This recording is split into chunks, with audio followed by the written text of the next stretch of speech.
Dr. Bagão Félix, bem-vindo ao Perestroika. É uma honra ter o Sr. Doutor no nosso novo podcast de Política Internacional, que pisca também o olho a matérias de atualidade, a nível nacional, de cultura, nas mais diversas áreas, neste mundo tão complexo e diversificado como é o nosso. Muito obrigado, é um gosto e parabéns pela iniciativa. Muito obrigado, muito obrigado. É de facto uma honra podermos ser recebidos pelo Dr. Bagão Félix, que é meu amigo há vários anos e que tem uma paciência infinita para me ouvir as minhas dúvidas e questões e às vezes angústias. A paciência faz sentido se for infinita. Tem toda a razão, sem dúvida. O Dr. Bagão Félix...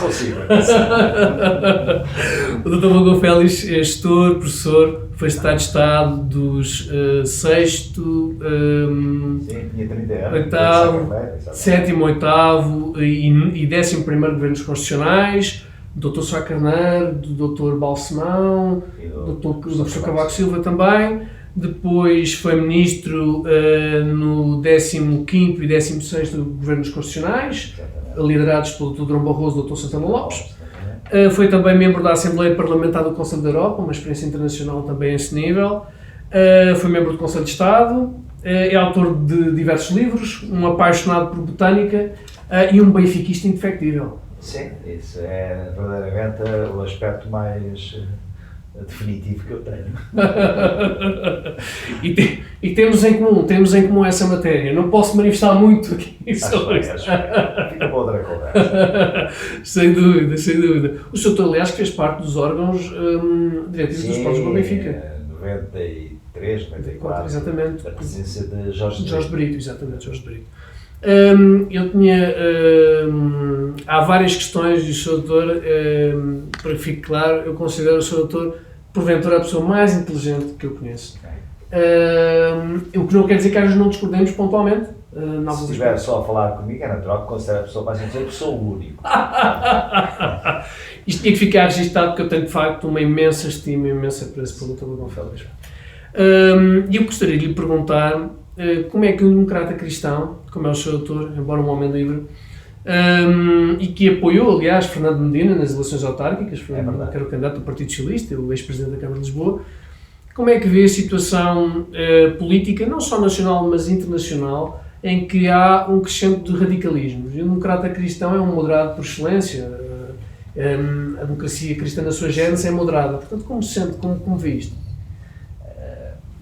Aliás, um democrata cristão, mas não apenas um democrata cristão, um social-democrata, no sentido europeu do termo, os verdadeiros construtores da Europa pós-guerra, pós-Segunda Guerra Mundial, durante os tempos de reconstrução, como acabei de referir, tinham outra característica, eram politicamente centristas, não do ponto de vista ideológico, mas do centrismo como método de atuação. De saber ouvir o outro, de tirar vantagens da diferença em relação aos outros, de analisar as situações como uma ocasião de discernimento e procura de lucidez. E nesse sentido, eu continuo a pensar assim, não é? E continuo a pensar assim, desde logo, de mim para mim. Ou seja, por vezes penso de maneira diferente do que pensava antes, outras vezes volto a pensar como pensava. Ou seja, o contexto, o tempo, a idade, a natureza das situações leva-nos àquilo que é a verdadeira essência da política, que é a procura incessante do bem comum e do ideal de justiça. Obrigado, Sr. Doutor. O Sr. Doutor considera, pelas suas palavras, esse ideal de justiça numa era em que nós consideramos os Estados Unidos, isto é uma opinião pessoal, embora eu creio que seja mais ou menos consensual, talvez tirando alguns setores que não tenham tanta simpatia pelo modelo dos Estados Unidos, mas eu considero, apesar de tudo, apesar dos pesares e com muitos erros, nos últimos 100 anos, pelo menos desde o início do século XX, que os Estados Unidos tenham sido um farol de uma certa democracia. Começar pela Constituição dos Estados Unidos da América. Exatamente. O ideal de liberdade e busca de felicidade até, que é garantido na Constituição.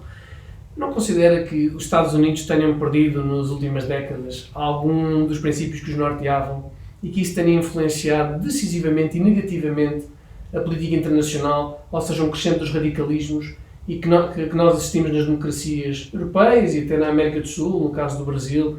Não será uma situação, isto com respeito pelas eleições livres, mas não... Bem, nós olhamos para os Estados Unidos como o principal país do planeta e nele podemos descobrir as maiores virtudes da vida social e política e económica e também os maiores defeitos, porque os Estados Unidos são uma sociedade muito heterogénea, não é? Comparar o cidadão americano da cidade de Nova Iorque com um cidadão do Utah ou do Colorado ou de outras partes, de outros estados deste país, é comparar coisas bem diversas, não é? O que eu acho é que nos últimos 20, 30 anos, e sobretudo depois do desaparecimento do Bloco de Leste, e portanto do fim formal da Guerra Fria, que agora assume outras formas, mais sofisticadas e mais, entre aspas, digitais, o que é certo é que a política igualizou-se muito. Que é o centrão não no sentido de partidos, mas digamos, o mainstream, para usar a expressão que eu não gosto de usar expressões estrangeiras, mas o mainstream. Eu sei que gosta muito da língua portuguesa. Adoro a língua portuguesa. É isso, como dizia Fernando Pessoa, a minha pátria é a língua portuguesa. E é um fator de união, ou devia ser. Infelizmente, há alguns aspectos em Portugal que está-se a transformar num fator de desunião, sobretudo depois da entrada em vigor do chamado Acordo Ortográfico. Bem, mas voltando à questão do mundo nesta altura, perante esse mainstream que faz mais ou menos o mesmo em toda a parte, sobretudo no mundo ocidental, não é? As pessoas sentiram-se pouco representadas. Isso leva a franjas que prometem o paraíso no meio do inferno e temporariamente, ou às vezes até limitadamente, mas acontece, que seduzem as pessoas. Esses fenómenos. É natural que sejam mais expressivos em países com uma grande heterogeneidade social, cultural, económica, religiosa, como é o que acontece nos Estados Unidos da América do Norte. O Dr. Magão Félix, que nasceu no pós-guerra e que assistiu à edificação dos Estados chamados o modelo de Estado de Previdência, de Estado Social, como agora gosto de dizer, na Europa, e que a qualidade de vida do modelo americano estava bastante superior ao modelo da União Soviética. Os próprios dirigentes soviéticos reconheciam isso. Alguma vez imaginaram, por exemplo, que no século XXI nós teríamos um fenómeno como Donald Trump, e eu não estou a diabolizar Donald Trump, porque ele teve o seu percurso e acabou por chegar a presidente dos Estados Unidos, mas alguma vez o tipo de linguagem usada, a política errática, até no modelo externo, porque nós nunca entendemos bem quais eram os aliados dos Estados Unidos, porque umas vezes eram uns, outras vezes eram outros.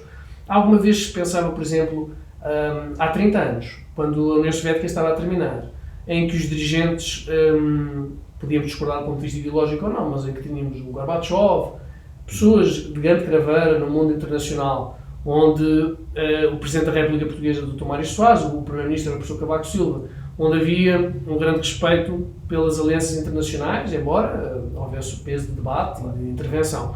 Alguma vez imaginava que nós passaríamos em 2021 e teríamos esta vaga que existiu, quer nos Estados Unidos e agora ainda no Brasil existe, com o Presidente Bolsonaro, ou até no Reino Unido, com o Primeiro-Ministro Boris Johnson, que é um dos pais do Brexit, digamos assim. Sim, não vou entrar aí. Sim, polarizado. Por exemplo, quanto ao Brexit tenho dúvidas, se fosse inglês teria dúvidas, não teria facilidade de ter uma posição definitiva. Mas o que acontece é que, particularmente nas últimas décadas, em razão até de boas situações do ponto de vista económico, também do ponto de vista tecnológico, com a alteração profunda, as questões geracionais, a alteração de costumes, tudo isso levou a que os políticos se tenham deixado transformar, ou melhor, deixado encantar pela sereia de curto prazo. E, portanto, os presidentes, os primeiros-ministros, de facto, só governam para o período para o que foram eleitos a pensar na reeleição. Aquela frase célebre, não é? Alguma coisa está mal quando os políticos só governam para as próximas eleições e não tanto para as próximas gerações. Ora, isso criou alguns vazios, algumas situações, alguns buracos do ponto de vista da estrutura político-social e tem produzido, portanto, mais políticos e cada vez menos estadistas. O estadista é exatamente aquele que olha e enxerga para além do curto prazo. O político só é aquele que enxerga sobretudo no curto prazo. Isso leva a que os fenómenos Trump e outros que citou, à direita e também outros à esquerda, o caso de Maduro na Venezuela e outros, apareçam como falsos salvadores, com um discurso básico, muito potenciado pela acefalia que em parte domina as redes sociais, onde as pessoas são convidadas a não pensar, mas a seguir alguém, ou a seguir alguma ideia pré-fabricada. Não é? Isso era, e com isto termino, era uma situação que eu acho que mais tarde ou mais cedo existiria. E quanto mais cedo existir, melhor, para poder ser combatida e eliminada se possível, não é? Portanto, o Trump e o Bolsonaro, com os seus problemas, defeitos e todas as críticas que possamos fazer, tiveram ao menos a virtude de nos alertar para falsos paraísos que ofereceram ao seu eleitorado e que ele foi, em parte, do engodo democrático, é certo, desse convite. Portanto, eu tiro daqui boas lições. O Dr. Pagão Félix considera que a nossa sociedade está demasiado permeável a estímulos muito primários, ou seja, a uma certa evolução tecnológica, pelo menos aparente, que existe, não tem havido uma evolução de pensamento, daí sermos tão permeáveis às redes sociais e ao que de pior vem dela, apesar de virem também coisas positivas? Acho que sim, mas isso tem uma causa. E a causa é a permanente e cada vez mais demolidora vitória de tudo o que é efêmero, rápido, fugaz, fulgurante, fulminante, com que hoje nos vemos confrontados, não é? Estes gadgets que nós usamos, telemóveis, iPads, essas coisas todas, são instrumentos notáveis, magníficos do ponto de vista de nos facilitar. Eu, aliás, recordo uma situação, eu vim para Lisboa em 1965, a minha mulher, na altura namorada, veio em 67 para a Faculdade de Letras, não é?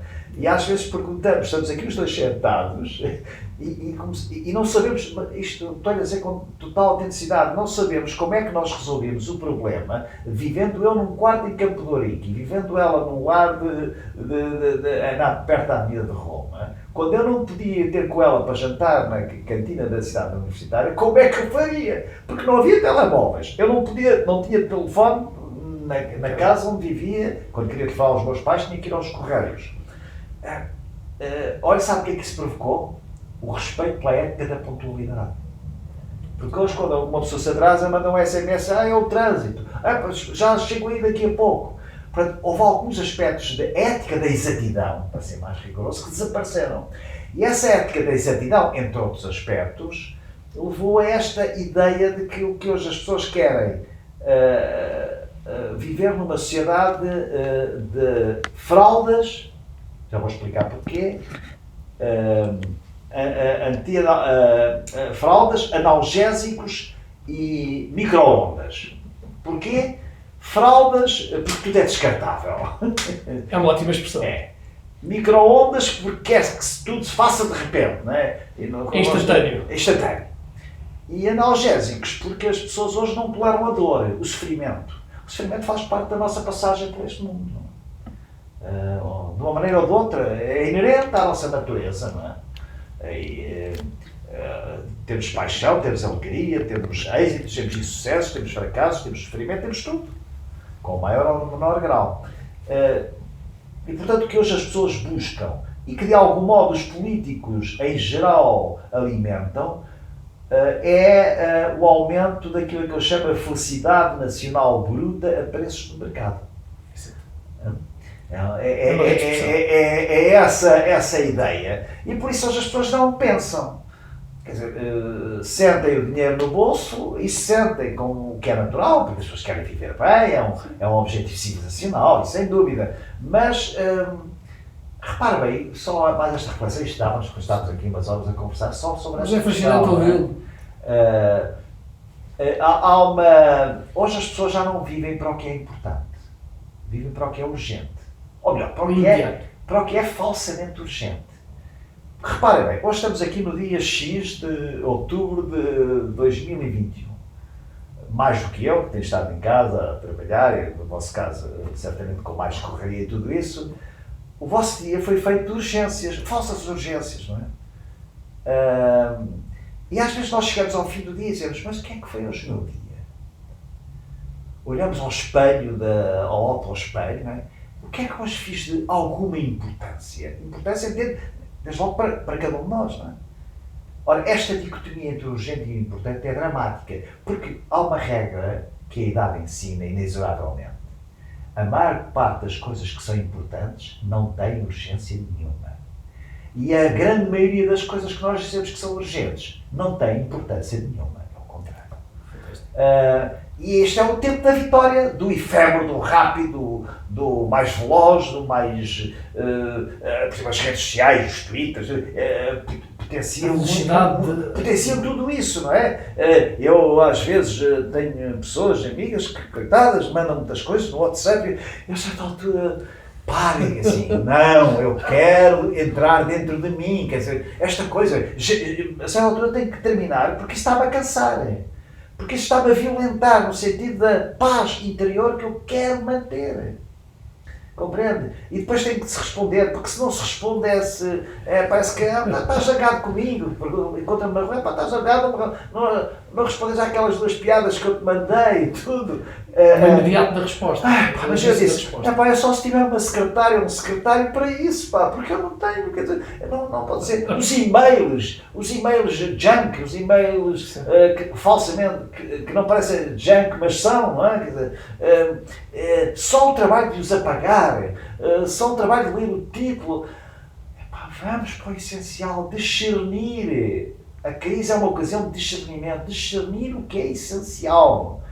Eu, nesta fase da vida, mais do que em anteriores, evidentemente, a natureza da vida é assim, eu não quero, eu sobretudo quero determinar o meu dia-a-dia e não ser determinado porque os outros querem que seja o meu dia-a-dia.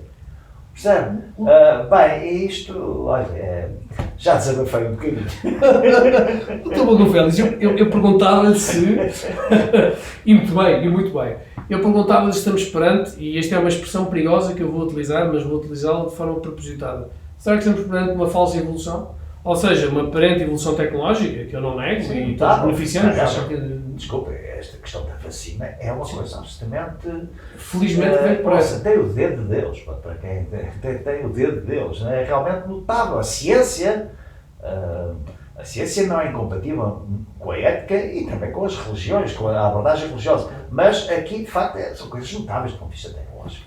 E o doutor acha que, ao mesmo tempo que temos, felizmente, tido essa evolução tecnológica que desejamos que seja cada vez mais rápido para curar doenças, salvar pessoas nas mais diversas áreas e das mais diversas formas, sente que ao mesmo tempo que tem havido essa evolução, do ponto de vista social, noutras matérias, há um retrocesso?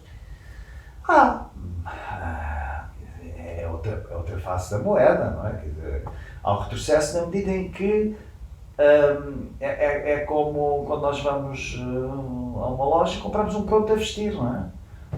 Porquê? Porque é mais rápido.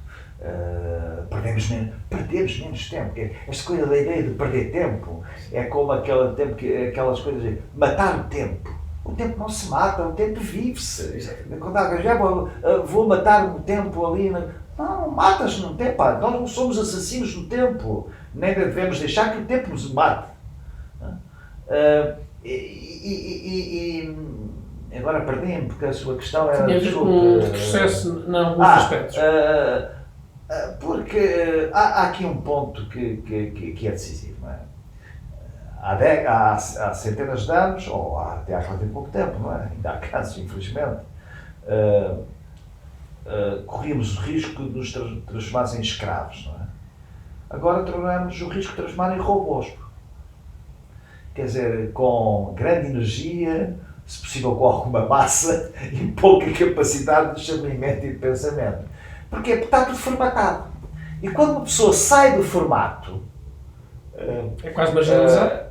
É quase marginalizado. Não é? Quando uma pessoa por exemplo, uma das coisas que a velhice me tem dado muito é fazer as perguntas que nunca tinha feito antes a mim mesmo. Não é? Dizia Virgílio Ferreira que de antes nós não tínhamos ainda respostas para muitas perguntas que tínhamos. Agora temos algumas respostas, mas não sabemos qual é a pergunta. É ao contrário, não é? Portanto,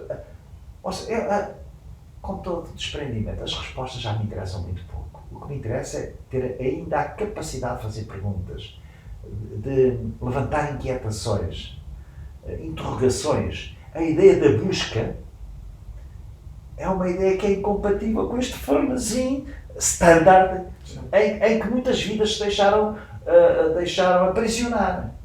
Percebe? No fundo, tudo isto são algemas da alma, não é?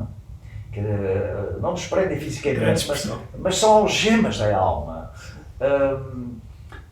Isso tem a ver, e com isto também termina esta minha breve reflexão, com um ponto que é talvez dos mais nucleares das sociedades contemporâneas, não é? Que é deixarmos aprisionar pelos meios, não enxergando os fins. Se bem reparar, hoje nós estamos fascinados com todos os meios que temos à nossa disposição. Mas depois... Mas não são o fim, não é? Não são o fim. O fim somos nós. Quer dizer, nós não nos podemos transformar em objeto dos meios, mas sim determinarmos como sujeitos, princípios de todas as ações das nossas vidas. Não é? Isso é o que se chama o excesso da tecnocracia. Não é? Porque a tecnocracia é a supremacia dos meios sobre os fins. Diferente da burocracia. A burocracia é a separação, o divórcio entre meios e fins. Ambas são expressões enviesadas do que deve ser o porvir das sociedades. Fazemos agora uma breve pausa, voltamos já a seguir.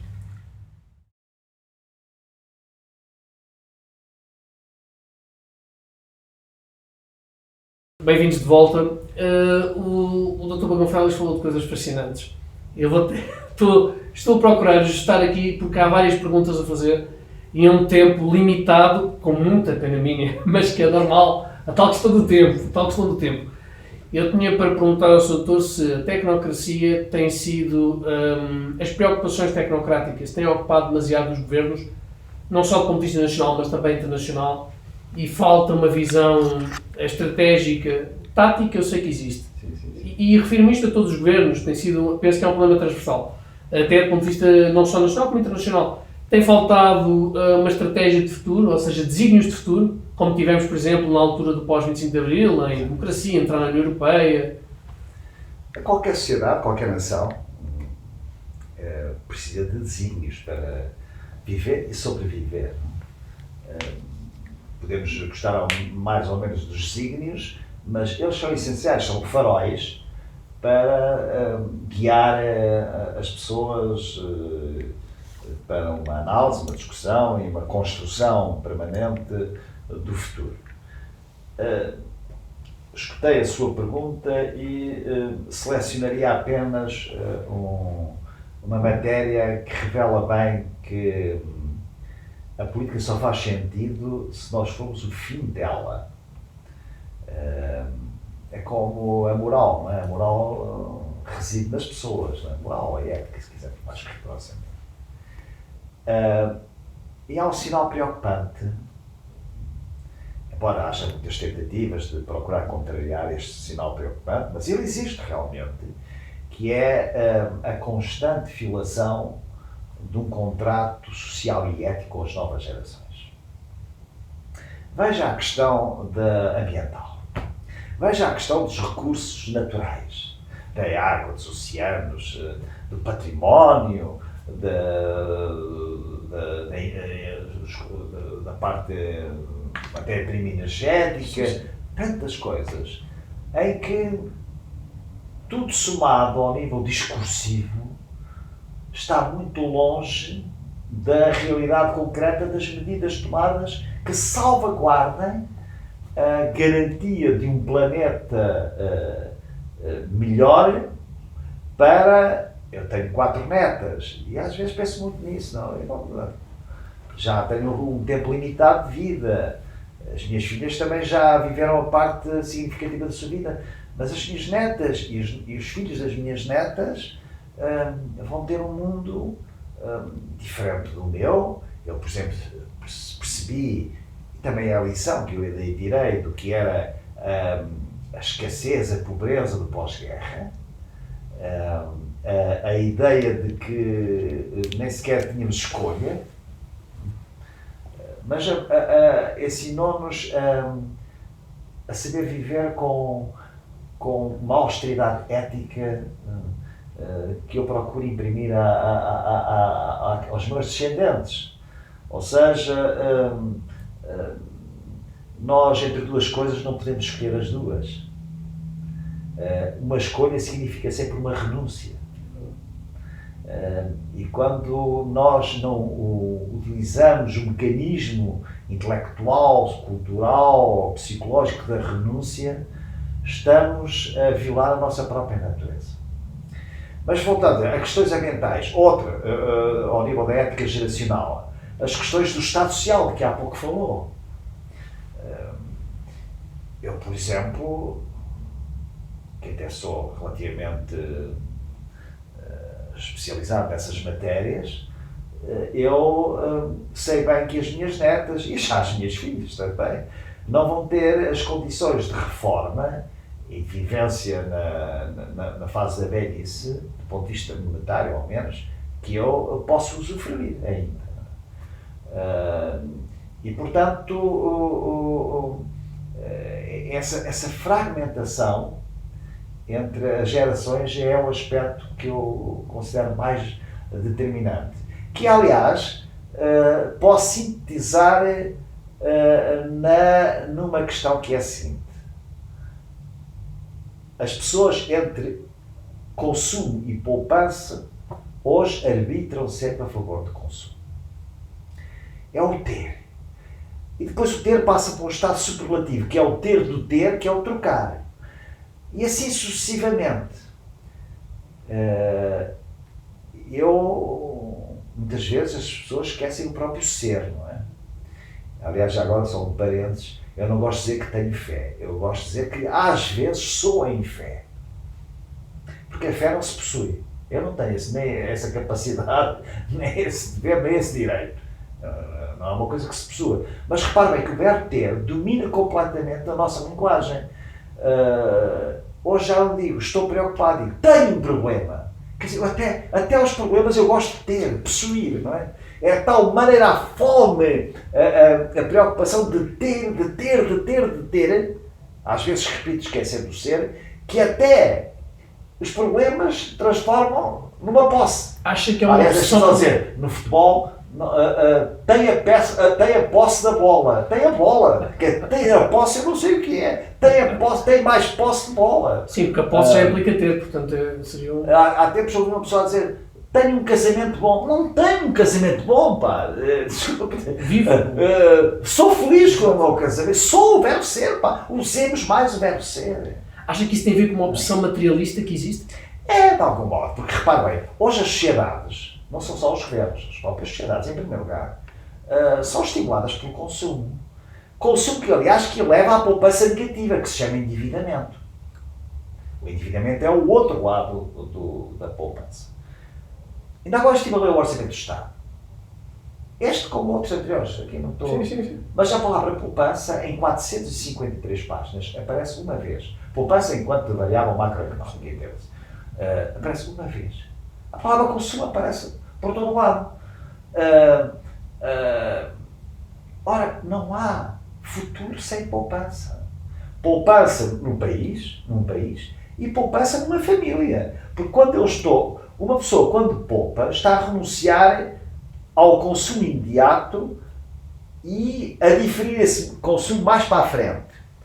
Do próprio, por exemplo, se tiver um problema de saúde, ou se quiser ter mais tarde determinado tipo de ambições, ou, sobretudo, para as próximas gerações. Eu, quando estou a poupar, penso nas minhas filhas. Quando estou a poupar, penso nas minhas netas.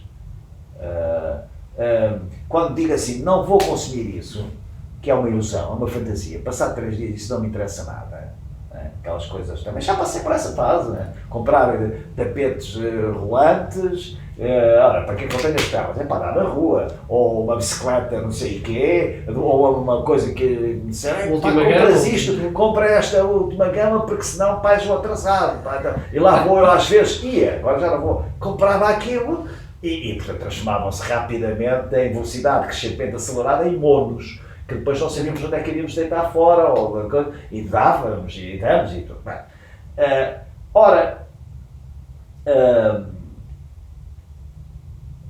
A poupança é verdadeiramente um cheque passado, entre aspas, passado a favor dos tempos futuros ou das gerações futuras. Hoje, pé de meia, que era como se dizia antigamente, ninguém está interessado nisso, não é? Ou a maior parte das pessoas não está interessada nisso. E, portanto, a própria solidariedade familiar dentro da própria unidade da família, seja qual for o modelo família que se adote, está posta em causa, porque as pessoas endividam-se para coisas corriqueiras, supérfluas, diz bem. Portanto, esta para mim é a questão nuclear que eu escolheria, que é a fragmentação da solidariedade e da ética relacional entre as diferentes gerações. O Dr. Paulo Félix considera que tem faltado, e isto fala a nível mundial, de estadistas como o Churchill, por exemplo, e como é que um Churchill se adaptaria? Claro que isto é sempre muito difícil, porque ele viveu noutra geração, foi há muito tempo, já morreu também há muito tempo, mas como é que ele se adaptaria também? Hoje em dia, eu recordo-me, por exemplo, na Fundação Mário Soares, uma homenagem que foi feita ao Dr. Mário Soares, em dezembro de 2019, e o Dr. Fernando Medina e o Dr. Pacheco Pereira falavam sobre vários aspectos do Dr. Mário Soares, mas referiam questões que o Dr. Fernando Medina considerava que são essenciais nos políticos de hoje. O Dr. Pacheco Pereira dizia que, por outro lado, que o Dr. Soares conseguia, devido à sua personalidade, contornar isso. Fazendo com mas também podemos incluir Mário Soares na conversa e outras figuras. Podia ser Helmut Kohl, Mitterrand, outros estadistas da direita ou de esquerda, da direita democrática e da esquerda democrática. Consegue agora enunciar algum? Diga. Agora sou eu a fazer de entrevistador. Consegue enunciar algum? Pronto, era isso exatamente. Era a pergunta que eu fazia. Como é que hoje, embora o Dr. Soares já tenha vivido algum deste frenesim e já tenha levado algum deste escrutínio, mas como é que nunca foi sequestrado por este frenesim? Não, e não gostava de redes sociais. Tinha, concordando ou discordando, concordei muitas vezes com ele, discordei algumas vezes também, mas sabia ver longe, não é? E eu perguntava isso ao Sr. Doutor, como é que se tem faltado essa pedagogia democrática, essa vontade de dizer às pessoas e à sociedade consumam, mas há outras coisas mais importantes do que consumir, não é? Porque sermos consumidores. Nossa, porque... Olha, permitam-me fazer a analogia um bocadinho a brincar, não é? Sim. Uma pessoa que vá para candidatar-se a presidente de um clube importante, seja o nosso ou outro qualquer, e que tenha no programa eleitoral, temos que agora resolver os problemas da dívida, e durante 5 anos não pensar em ganhar nenhum título. Era meio caminhado para ter uma derrota absolutamente estrondosa. É como na política. Por isso é que alguma vez houve os políticos falar de poupança.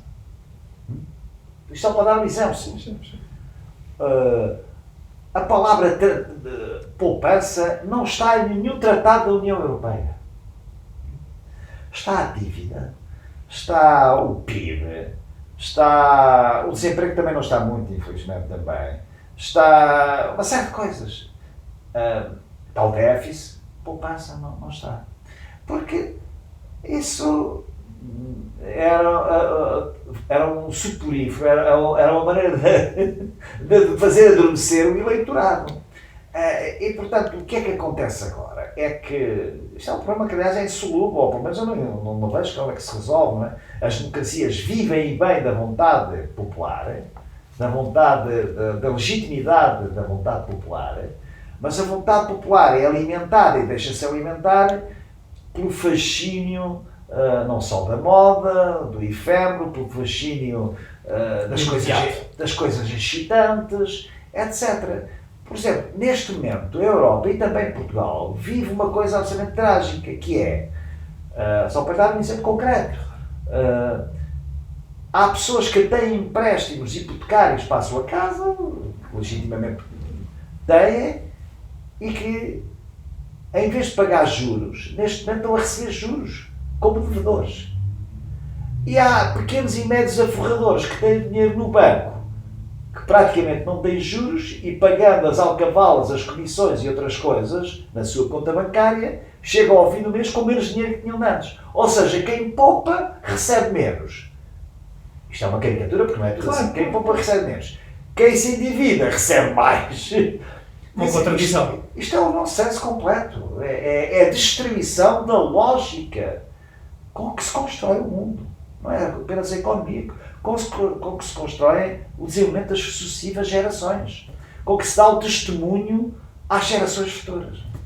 Como democrata cristão, o Sr. Doutor não considera altamente perigoso o domínio que a alta finança tem no mundo agora e que a banca necessitava de uma regulação global que existiu mais ou menos, apesar de tudo, até 71 no mundo e que no pós-guerra conseguiu-se construir isto com consenso à esquerda e à direita para, de facto, melhorar a qualidade de vida das pessoas, porque esse é o fim da política, ou o bem essencial da política, melhorar a condição de vida das populações. Não, diz uma coisa que é absolutamente clara e que é muito preocupante.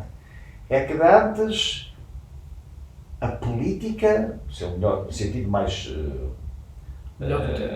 cívico e adulto da expressão, estava por cima do financeiro, o financeiro por cima do económico, o económico por cima do financeiro, etc. Agora não.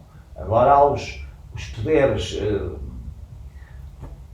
não escrutináveis e não escrutinados e às vezes invisíveis, que obviamente condicionam bastante as práticas dos agentes políticos eleitos ou designados em determinado tipo de circunstâncias na esfera dos Estados, em que aliás tem a sua tradução, a sua parte mais visível de um grande iceberg nos paraísos fiscais. Quando a comunidade internacional é incapaz de acabar com os paraísos fiscais, ou melhor, por vezes fecha uma portinha, mas abre um postilho com uma corrente de ar brutal, não é?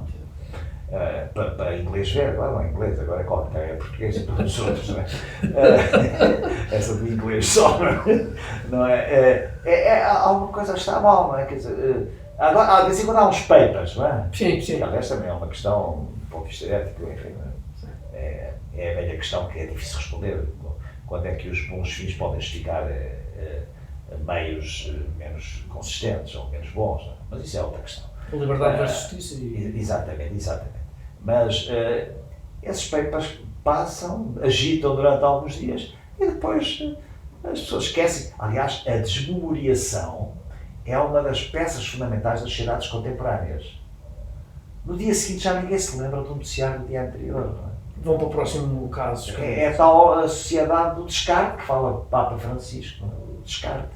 Pois quem paga são os pobres, os últimos da escala social, os velhos, as pessoas do interior, no sentido não apenas geográfico, não é? Repare bem, os paraísos fiscais, além de mais, são a mais brutal injustiça que se pode fazer. Por duas razões. É que os paraísos fiscais servem para instituições, pessoas singulares e pessoas coletivas, fugirem a impostos domésticos, impostos nos sítios onde estão residentes. Não é? E como isso acontece, significa que os Estados ficam com menos receita. E, portanto, como ficam com menos receita, fazem pagar mais impostos a quem já os paga na sua totalidade. Ou seja, o cidadão honesto está a pagar duplamente. Exatamente. Primeiro ponto. Segundo ponto, que é uma espécie de segunda derivada deste, em termos de linguagem matemática, é que, como que foge para paraísos fiscais, são sobretudo rendimentos de capitais e prediais, com sociedades localizadas lá, essa atrapalhada toda. Propositadamente feito assim. Propositadamente. Além de, nas economias formais, como, por exemplo, vamos para Portugal, não é? Os que pagam imposto têm de pagar mais para compensar aquilo que fugiu. Os que pagam mais são os rendimentos de trabalho, que são os que não conseguem ir para paraísos fiscais. Não é? Portanto, nós temos um inferno fiscal para os rendimentos de trabalho pelo facto de haver paraísos fiscais para os rendimentos de capitais. Não é? Essa é que é a questão, não é? Se faz lembrar uma história que há dias me contaram, que eu achei muita piada, não é? Se existe imposto de consumo sobre o tabaco para se deixar de... para não fumar, não é? Ou sobre o álcool, ou sobre os combustíveis. Então, o imposto sobre o trabalho também devia ser para as pessoas não se viciarem no trabalho. E de facto é verdade. De facto é verdade. As pessoas são penalizadas por trabalhar mais. Ou seja, a meritocracia é penalizada quanto mais meritória for. Ao nível de uma carreira profissional, de um cidadão comum, que é de qualquer um de nós, não é? Doutor, eu tenho duas últimas perguntas, porque infelizmente está a passar muito rápido, infelizmente. Uma delas tinha a ver com os paraísos fiscais, e se a comunidade internacional tem tido falta de vontade, de facto, em terminar com isto, aplicar a taxa Tobin, regular a economia, acho que haveria várias formas. Já sei que falei em dois itens diferentes, mas claro, não, mas porque acho que seria, acho que as novas gerações queixam-se muito destas desigualdades e nós no século XXI devíamos estar a corrigi-las para viver melhor, claro. Não corrigi-las numa ideia nenhuma de miséria, bem pelo contrário, para vivermos melhor. Verdade seja dita que ao nível das restrições e de alguns controles também suscitados pelas novas tecnologias de comunicação, de informação e de contas, alguma coisa tem sido feita para dificultar a vida de alguns paraísos fiscais.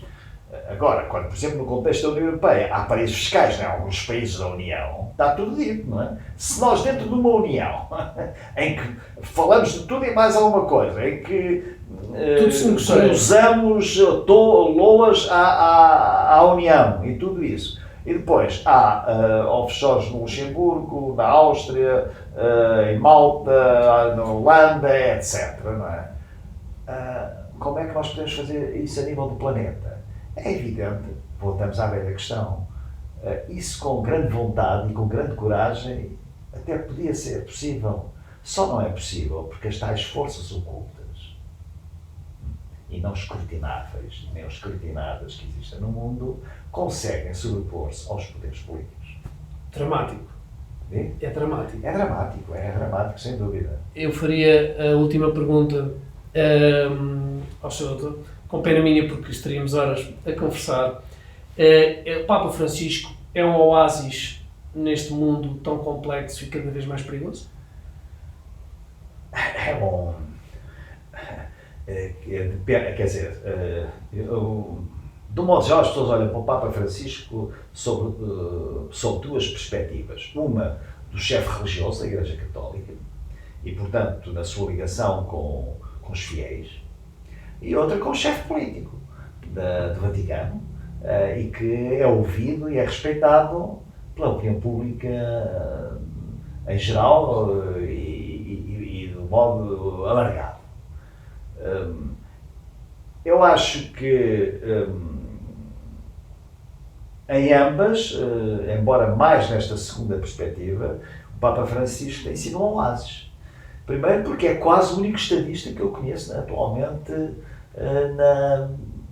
na atualidade, contemporaneamente, não é? Depois porque nas suas palavras, nas suas encíclicas, fala das questões ambientais, fala frontalmente, sem medo das palavras, sem esta coisa nauseabunda do politicamente correto. Diz que a economia mata, a economia, quando ele diz que é mais notícia no mundo a descida de 0,1% na Bolsa de Zurique ou de Nova Iorque do que a morte de velhos, pobres, no sem-abrigo, etc. Isso é um modo dele transmitir a ideia de que o mundo, para ser melhor, tem que cuidar das pessoas. Tem que cuidar das pessoas, não apenas dos cidadãos.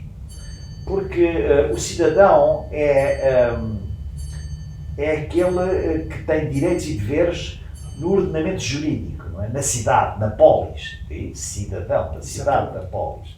Mas nós, além, eu, por exemplo, se mostrar o cartão de cidadão, se mostrar o seu, tem lá o seu nome, ou o meu, os nomes dos nossos pais, tem os números de identificação da Segurança Social, da saúde, tem a altura, agora já também não diz se é casado ou se não é, mas pronto, não tem a morada, mas tem um ponto desde logo fundamental, que é o nome dos que nos deram vida, que nos presentearam com a vida, devemos aos nossos pais, e tem o nosso nome próprio, não é? É fundamental. Mas se eu mostrar o bilhete de identidade, conhece-me? Não me conhece. Porque a maior parte de mim não está no do cartão do cidadão.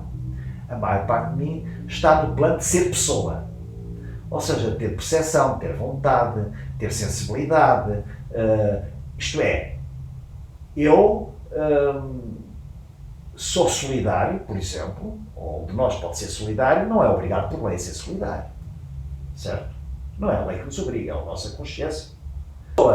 E o discurso do Papa Francisco e as suas encíclicas, como é óbvio, como tinha de ser, mas é de uma maneira categórica e clara, o discurso sobre a pessoa.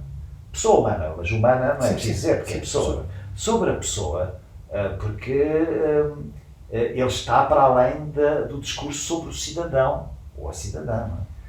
E essa subida de grau de exigência é exemplar no modo como o Papa Francisco tem atuado no mundo, neste mundo em que nos encontramos. Muito obrigado. Eu, aliás, consigo, deixa-me dizer, eu como católico consigo, eu já me lembro bem de 6 papas na minha vida, não é? João XXIII, Paulo VI, João Paulo I, João Paulo II, Bento XVI e Francisco, e em todos eles eu encontro coisas melhores do que os outros, e portanto o conjunto é um mosaico para mim fascinante e que me dá força para ter esperança. Ó Dr. Bagão Félix, e no Campeonato dos Papas o Sr. Doutor ganha-me 6-3 e os bons entendedores certamente entenderão o que quero dizer. Portanto, vamos terminar o nosso Perestroika de hoje. Agradecer muito ao Dr. Bagão Félix por nos ter recebido. É sempre um gosto, uma honra em poder conversar, foi um gosto. Ouvir. Muito obrigado e fica combinado marcarmos outra sessão. Certamente.